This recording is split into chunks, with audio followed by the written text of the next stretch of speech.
Welcome to this explainer. Look, if you've ever cringed reading a corporate press release after a massive blunder, you already know what we're talking about today.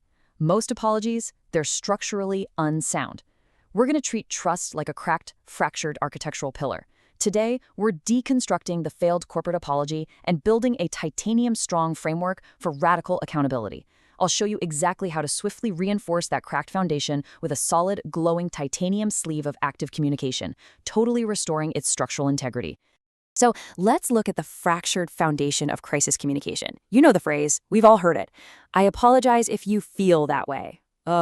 This is what we call the deceptive voice. It's a phrase that instantly shifts the blame over to the recipient's sensitivity, rather than, actually owning the mistake. When a company uses this, they're basically saying, hey, the problem isn't what we did, it's how you reacted to it. Wikipedia actually officially defines this empty gesture as a non-apology.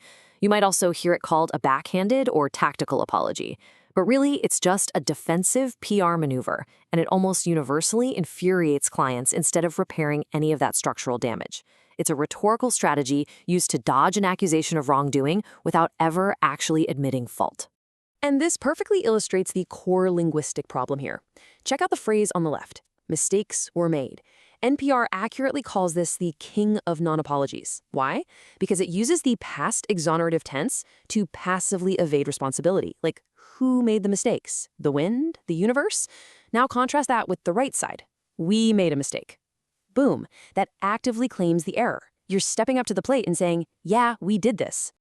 The late political commentator William Safire described this passive phrasing perfectly. He called it a way of acknowledging error while intentionally distancing the speaker from the actual responsibility for it.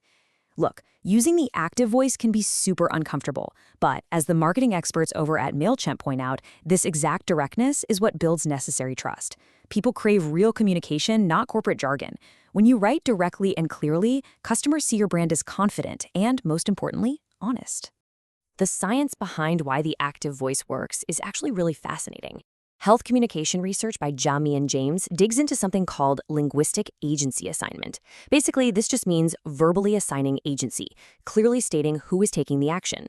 Their studies show that when you verbally assign agency to a human being rather than some mysterious external force, it dramatically increases perceived responsibility and drives positive behavioral changes. Words literally shape reality.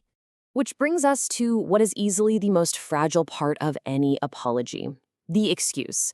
The PR firm Acker Inc. warns that adding a but followed by an excuse, it instantly crumbles your structural repair. It turns a genuine moment of accountability right back into a defensive deflection. Slipping a justification into the apology weakens the whole shebang. A true apology is strong, self-supporting, and absolutely requires no alibi. So we need to aggressively clear out this debris. The customer service platform Support Bee stresses that we absolutely have to ditch these corporate boilerplate phrases and alibis. Just toss them straight in the trash bin. Things like heavy workload, internet issues, or system lag. An apology without a specific fix is just a performance of sorrow. It's not a real solution. Writing long paragraphs repeating "I am so sorry" over and over just reads as theater.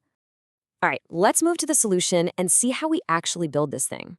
By fusing executive communication frameworks from Planet Spark with Support Bee's structural apology rules, we can construct this totally unbreakable 4-step recovery matrix. Think of this as your titanium sleeve. It seamlessly moves your communication from total ownership of the problem straight to the concrete solution. The steps are simple: acknowledge, impact, remediate, and lock. Now notice how this matrix maps right onto Planet Spark's clear framework. Whether you're firing off a quick 2-line email or delivering a massive board-level presentation, this framework ensures you establish context and never, ever bury the lead.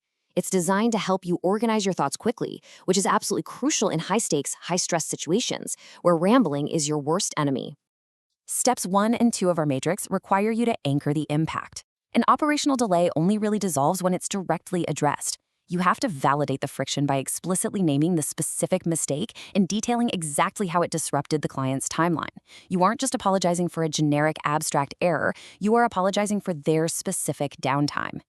Here's a perfect example of what that sounds like in practice.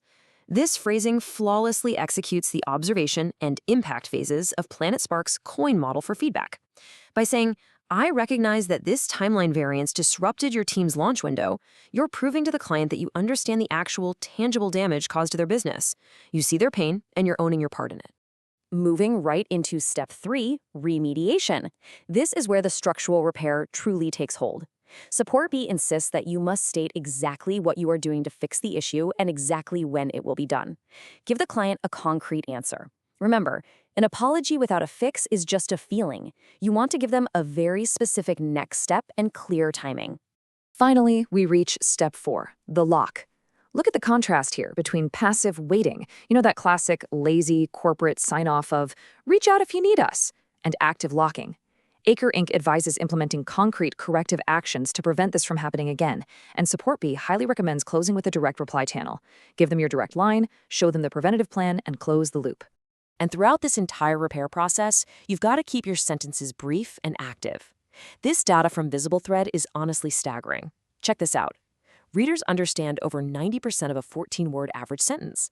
But stretch that same sentence to 43 words, comprehension completely plummets to below 10%. The more words you use trying to explain away a mistake, the less likely your client will understand or believe you. Keep it sharp.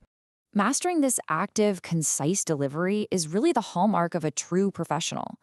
Much like PlanetSpark's coin model suggests, structuring your communication cleanly is how you speak up with precision. It's exactly how you manage difficult conversations and restore structural integrity to high-stakes relationships without ever letting emotions cloud the facts.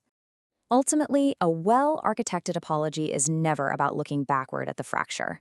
Once the mistake is acknowledged and the impact is properly validated, the conversation has to pivot entirely to the fix. It's a structural commitment to flawless future execution.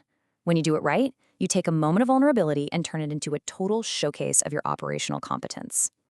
So I'm going to leave you with this to think about. The next time your organization faces a crisis, maybe a missed deadline or a massive server outage, are you going to hide behind the deceptive, passive voice of evasion, or will you utilize the radical accountability syntax of a sincere apology? The choice you make right there will determine whether your client relationship crumbles to dust or stands stronger than ever before. Thanks for joining me on this explainer.